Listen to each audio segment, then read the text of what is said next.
Bismillahirrahmanirrahim. Assalamualaikum warahmatullahi wabarakatuh. Waalaikumsalam warahmatullahi wabarakatuh. Nah, Afdol rasanya di sini kalau saya berdiri di depan teman-teman tapi tidak memperkenalkan diri. Nah, perkenalkan, nama saya Muhammad Muktis, akrab disapa Kak Busra atau teman-teman juga bisa panggil Kak Uca.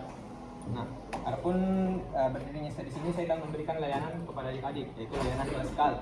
Yang dimana layanan klasikal ini merupakan salah satu layanan dalam bimbingan dan konseling yang dilakukan dalam setting kelas seperti sekarang ini.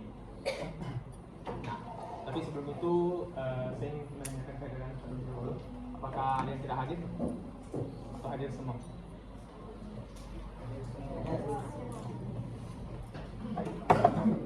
Adapun materi layanan yang akan saya berikan di sini yaitu pilihan karir setelah lulus SMP. Nah, bisa dilihat di materi yang telah diberikan tadi oleh teman-teman. Materi pertama yaitu potensi diri. Nah, jadi potensi diri adalah kemampuan seseorang yang memiliki kapasitas untuk berkembang menjadi lebih baik. Nah, potensi diri ini sudah ada pada diri manusia dan merupakan anugerah dari Tuhan. Jadi tugas kita di sini mengenali potensi diri kita supaya tidak mengalami kegagalan dalam memilih karir atau jalur pendidikan karena minat, bakat dan potensi itu tidak dikenali. Nah, pertanyaannya di sini bagaimana caranya mengenali potensi diri kita? Nah, di sini saya sudah merangkum 9 cara untuk mengenali potensi dari diri teman-teman. Nah, yang pertama bisa dilihat lakukan introspeksi diri. Nah, di sini teman-teman bisa meluangkan waktu untuk merenungkan diri sendiri dengan misalnya bertanya pada diri tak sendiri tentang apa yang benar-benar disukai dan juga apa yang menjadi visinya teman-teman dan juga apa yang ingin dicapai dalam hidupnya teman-teman. Nah, yang kedua, mencoba hal baru. Nah, di sini jangan kita takut untuk keluar dari zona nyaman teman-teman dan mencoba hal-hal yang sebelumnya belum pernah dicoba. Dan di sini itu bisa membantu kita menemukan potensi yang terpendam dan belum diketahui. Dan yang ketiga, meminta saran dan masukan. Nah, di sini teman-teman bisa bertanya kepada orang-orang terdekat, misalnya keluarga, teman, atau mentor yang tentang kelebihan dan kekurangan yang dimiliki. Bisa memberikan sudut pandang kepada teman-teman yang berbeda dan membantu juga teman-teman untuk mengidentifikasi potensi yang mungkin belum disadari oleh teman-teman. Nah, yang keempat, bergabung dengan komunitas. Nah, di sini teman-teman bisa bergabung dengan komunitas yang sekiranya sesuai dengan minat dan hobi teman-teman. Itu juga bisa membantu teman-teman memperluas wawasan dan juga belajar dari orang lain dan menemukan potensi yang bisa dikembangkan. Yang kelima, identifikasi kelebihan dan kekurangan. Nah, di sini teman-teman bisa mengenali kelebihan dan kekurangan diri sendiri. Juga itu menjadi salah satu langkah penting dalam proses pengembangan diri. Nah, kekurangan bisa menjadi peluang untuk belajar dan juga berkembang, sementara kelebihan bisa menjadi dasarnya teman-teman untuk mengembangkan potensinya teman-teman. Selanjutnya yang keenam, menentukan tujuan dan daftar pencapaian.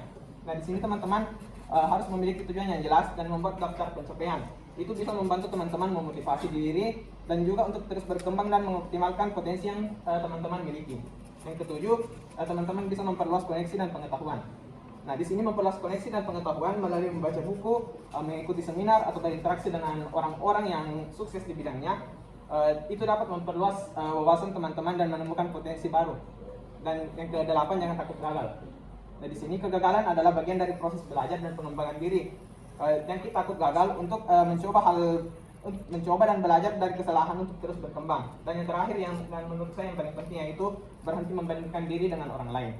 Nah, setiap orang itu memiliki potensi dan jalur perkembangan yang unik. Nah, di sini teman-teman fokus pada diri tak sendiri dan terus berusaha untuk mencapai potensi terbaik tanpa harus membandingkan diri sendiri dengan orang lain. Nah, selanjutnya perbedaan antara SMA, SMK atau MA. MA itu madrasah aliyah. Nah, yang pertama SMA atau sekolah menengah atas. Nah, jadi pendidikan sekolah menengah atas itu siswanya dipersiapkan untuk melanjutkan ke perguruan tinggi. Adapun tujuan dari pendidikan di SMA ada dua, yaitu meningkatkan pengetahuan siswa untuk melanjutkan pendidikan pada jenjang yang lebih tinggi untuk mengembangkan diri sejalan dengan perkembangan ilmu pengetahuan, teknologi dan kesenian. Dan yang kedua, meningkatkan kemampuan siswa sebagai anggota masyarakat dalam membangun sehubungan timbal balik dengan lingkungan sosial, budaya dan alam sekitar. Nah, yang kedua SMK atau sekolah menengah kejuruan. Nah, pendidikan di SMK ini dipersiapkan untuk bekerja. Karena itu jika peserta didik memilih untuk masuk ke SMK, maka pikirannya itu harus dipusatkan untuk belajar, bekerja, siap mencintai dan menekuni bidang yang dipilih, dan juga berlatih bersikap profesional. Nah, adapun tujuan pendidikan di SMK ini yaitu yang pertama menyiapkan siswanya untuk memasuki lapangan kerja serta mengembangkan sikap profesional. Yang kedua, menyiapkan siswa agar mampu memilih karir, mampu berkompetensi dan juga mampu mengembangkan diri. Yang ketiga, menyiapkan tenaga kerja tingkat menengah untuk mengisi kebutuhan dunia usaha dan industri pada masa kini maupun masa yang akan datang. Yang keempat, menyiapkan ketamatan yang bermutu agar menjadi warga negara yang produktif, adaptif, dan kreatif. Nah, yang terakhir yaitu Madrasah Aliyah atau MA. Nah, Madrasah Aliyah atau MA ini sebenarnya mirip atau tidak jauh berbeda dengan SMA dan SMK. Namun ada ciri khas tersendirinya, yaitu penambahan porsi untuk mata pelajaran agama Islam. Karena di kedua jenjang ini peran Kementerian Agama itu jauh lebih besar karena turut menentukan bahan ajar dalam pendidikan agama Islam. Mata pelajaran yang spesifik dalam jenjang ini adalah Al-Quran dan Hadis, akidah dan akhlak dan fikih. Nah, yang terakhir itu jenis-jenis pekerjaan. Di sini yang saya masukkan di PPT ada 3 bidang. Yang pertama bidang kesehatan, adapun jenis pekerjaannya itu dokter, apoteker, perawat dan bidan.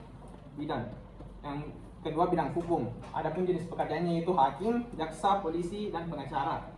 Bidang seni, penyanyi, artis, aktor, pelukis, fotografer, pemahat dan lain-lainnya. Baik, itu saja dari materi dari saya. Ada yang ingin ditanyakan teman-teman? Sebelum masuk ke penugasan. Oke, mungkin kalau tidak ada yang ingin bertanya, silahkan teman-teman buat 5 kelompok. 4 kelompok saja. Bisa? Bisa.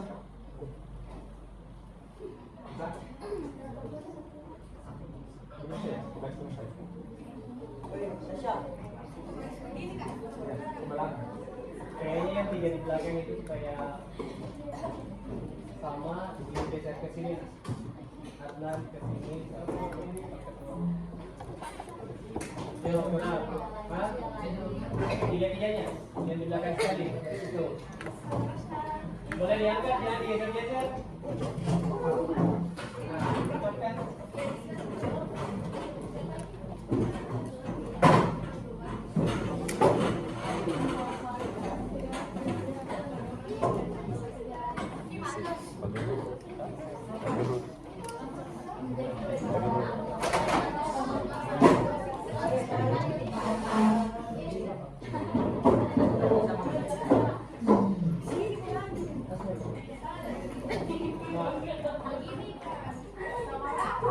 Sudah menghadap ke depan saja atau mau dibuat disatukan supaya bisa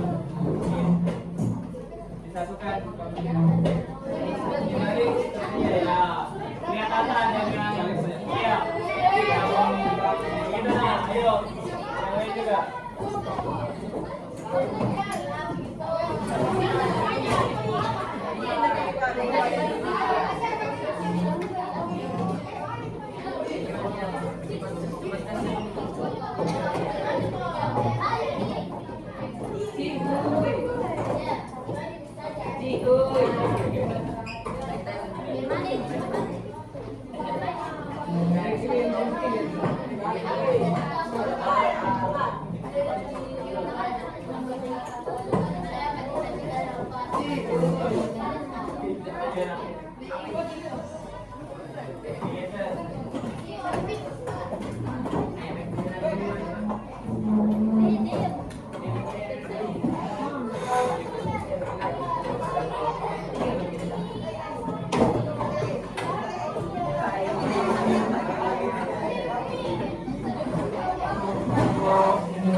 Jadi pada foto itu ada kotak berisi bidang pekerjaan. Silakan teman-teman di sini silakan temukan nama bidang pekerjaan di situ. Lalu ketika ditentukan silakan kerjakan nomor 1, 2, dan 3. Oke, berarti di situ ada satu bidang pekerjaan itu ada dokter.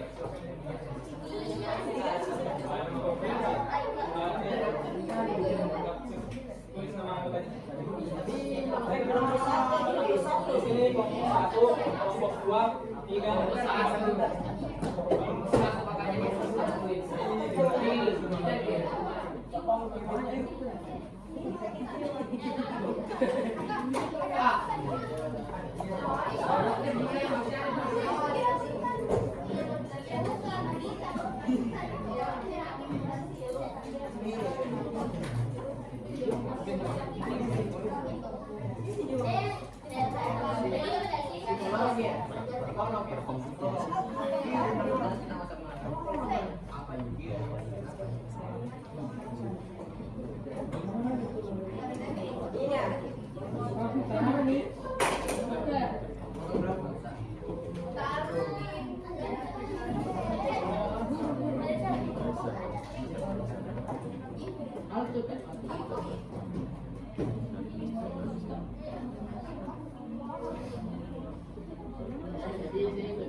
ada table di situ. Itu psikolog yang pakai Inggris.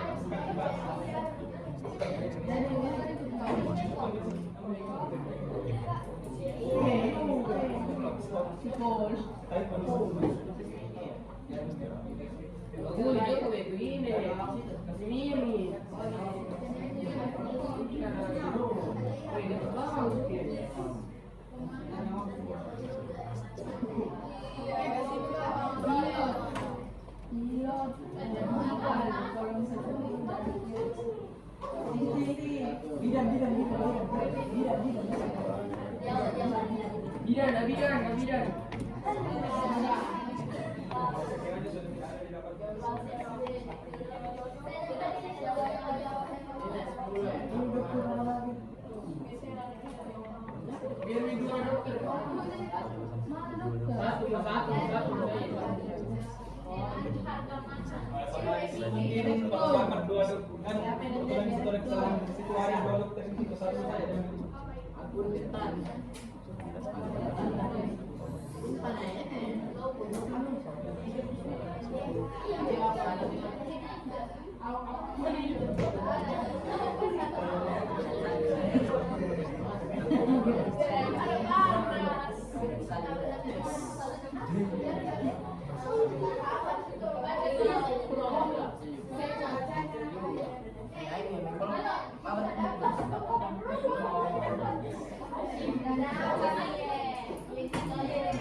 Sudahnya baju itu bisa jadi komisikan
Apa? Kenapa pilih SMP? Nggak ada Pak Irsa.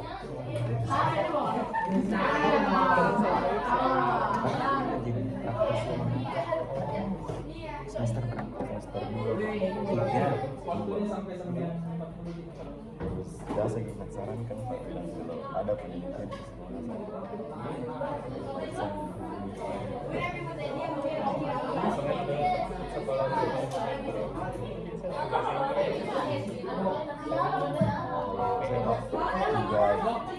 ketiga kali melakukan observasi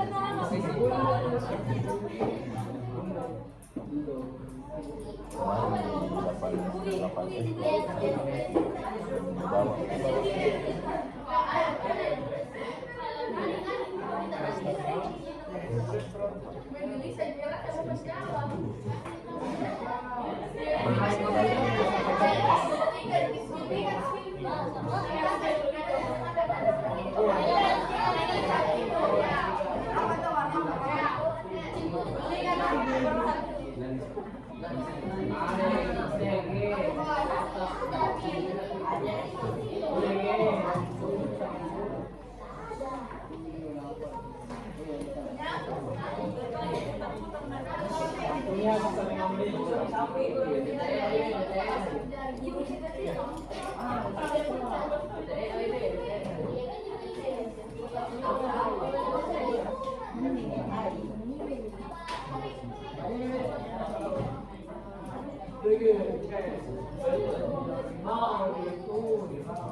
teman-teman mungkin nanti secara dulu.